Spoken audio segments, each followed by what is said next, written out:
ભગવાન શ્રી કૃષ્ણ 40 દિવસના આ રશિયા મહોત્સવમાં ભક્તોને તેમના મિત્ર બનાવી રશિયામાં સાથે રમવા કહે છે. વલ્લભ યુથ ઓર્ગેનાઇઝેશનના શ્રી વલ્લભ કુલભૂષણ વૈષ્ણવાચાર્ય પૂજ્ય શ્રી વ્રજરાજ કુમારજી મહોદય જાહેર મંચ ઉપરથી સંબોધન કર્યું.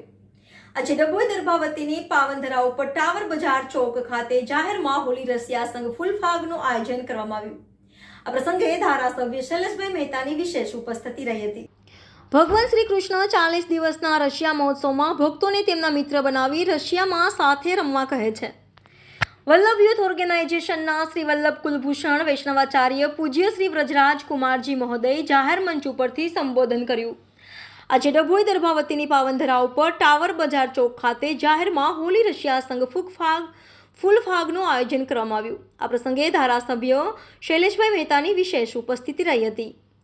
होली खेलो रे श्याम मुरारी अने फागुन आयो रे होली रसिया में मची धूम, झीणो झीणो रे उड़े रे गुलाल अने आज बीरज में होली रशिया रे श्यामजी जेवा मधुर बोलना होली रशिया संगीतमय रीते डभोई दर्भावतीनी पावनधरा उपर प्रथम वखत जाहेरमां होली रसिया संघ फूलफागનું આયોજન કરવામાં આવ્યું. ટાવર ચોક ખાતે યોજાયેલા રશિયા મહોત્સવ અંતર્ગત ડભોઈ દર્ભાવતીના વૈષ્ણવ સંપ્રદાયના લોકો મોટી સંખ્યામાં ઉમટી પડી આનંદ માણ્યો હતો. ત્યારે આ પ્રસંગે વલ્લભ યુથ ઓર્ગેનાઇઝેશનના શ્રી વલ્લભ કુલભૂષણ વૈષ્ણવાચાર્ય પૂજ્ય શ્રી વ્રજરાજ કુમારજી મહોદય આ પ્રસંગે ખાસ ઉપસ્થિત રહી આશીર્વચન પાઠવ્યા હતા. પ્રભુ ભક્તિ અને રશિયાના મહત્વ સમજાવતા તેમણે જણાવ્યું હતું કે ભગવાન આ 40 દિવસના રશિયા મહોત્સવ દરમિયાન ભક્તને પોતાના મિત્ર સમાન રહી હોળી રમવા આમંત્રણ આપે છે. પોતાના ચરણ પણ છુપાવી ભક્ત સાથે હોળી રશિયા મિત્ર ભાવ સાથે રમે છે. આવા સમયે પ્રભુ ભક્તિમાં લીન થઈ જવું જોઈએ. સાથે વીઆઈઓ દ્વારા પ્રભુ ભક્તિ ટેકનોલોજી સાથે સંકળાયા બાદ હવે એપ્લિકેશન થકી ભક્તોને ભક્તિનું સાચું માર્ગદર્શન આપવામાં આવશે. જે એપનું લોન્ચિંગ આગામી 4 એપ્રિલના રોજ થશે. દુનિયાભરના ભક્તો હવે પૂજા ભક્તિ અને આરાધના કઈ રીતે કરી શકે તે માટે એપ્લિકેશન થકી માર્ગદર્શન મેળવી શકશે. ત્યારે આ પ્રસંગે ડભોઈ દર્ભાવતીના ધારાસભ્ય શૈલેષભાઈ મહેતા, નગરપાલિકા પ્રમુખ બિરેન શાહ, વિશાલ શાહ, શશિકાંતભાઈ પટેલ, ડોક્ટર સંદીપ શાહ, મીનાબેન, શૈલેષભાઈ મહેતા સહિત મોટી સંખ્યામાં વૈષ્ણવ સંપ્રદાયની મહિલાઓ અને લોકો ઉપસ્થિત રહ્યા હતા. હોળી રશિયાના સુંદર ભજન ડભોઈના ગાયક કલાકાર અને બાળપણથી કૃષ્ણ ભક્તિના ભજન અને કીર્તન સાથે જોડાયેલા એવા હાર્દિક શાહ અને ટીમ દ્વારા હોળી રશિયાની રમઝટ બોલાવી હતી અને સમગ્ર વાતાવરણ કૃષ્ણ ભક્તિમાં લીન થઈ ગયું હતું. નગરીનો ઇતિહાસ બદલાઈ રહ્યો છે.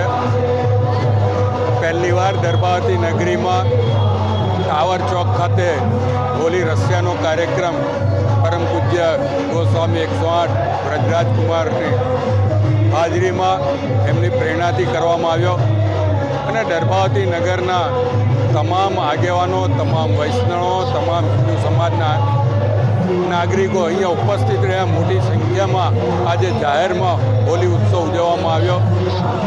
એક બાજુ દર્ભાવતી નગરીમાં રમઝાનનો તહેવાર ચાલતો હોય ને એક બાજુ હિન્દુઓનો રશિયાનો કાર્યક્રમ કરતા હોય. કદાચ પહેલીવાર દર્ભાવતી નગરી હવે ખરેખર ડભોઈ દર્ભાવતી બન્યું છે, સંસ્કારી નગરી બની રહી છે અને એની જે જાઓ જલાલી હતી, જેની જે ધાર્મિક પરંપરાઓ હતી, જે ઉત્સવો ઉજવાતા હતા એની ફરીવાર શરૂઆત થઈ રહી છે અને એમાં સહયોગ આપવા માટે દર્ભાવતી નગરીના તમામ નાગરિકોનો હું દિલથી આભાર માનું છું. જય શ્રી રશિયા ફૂલફાગ મહોત્સવનું આયોજન કરવામાં આવ્યું છે.